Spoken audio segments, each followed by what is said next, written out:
I believe this patient should receive maintenance therapy based on the fact that she was treated as per ECOG 4599 trial, which took carboplatin, paclitaxel, bevacizumab, and continued bevacizumab as a maintenance therapy upon completion of 6 cycles of triplet. I believe that one of the choices for this patient could be maintenance bevacizumab.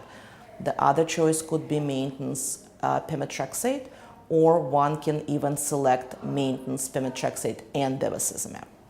We do not have any single study comparing all the 3 maintenance options I have described.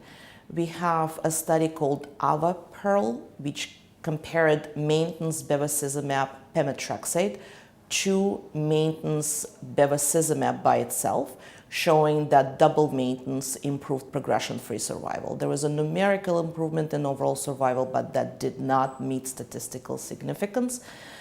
Therefore, at this point, I believe that anybody can choose. There is no scientific rationale on how to correctly choose maintenance therapy.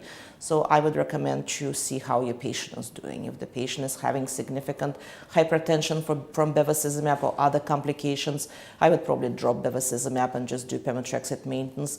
If the patient is having too much fatigue from chemotherapy, then you can consider dropping pemetrexate and do bevacizumab maintenance by itself.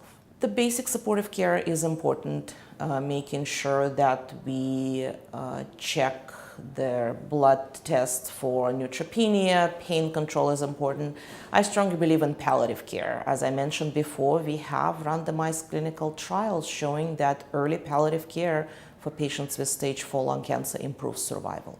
In our institution, we have an access to palliative care. Palliative care is highly integrated in management of our patients. They usually adjust their appointments so they can see the patient right after I saw the patient without having them come in on a separate visit. And I think that makes the integration of palliative care into general oncology very seamless for a physician, but more importantly for the patient.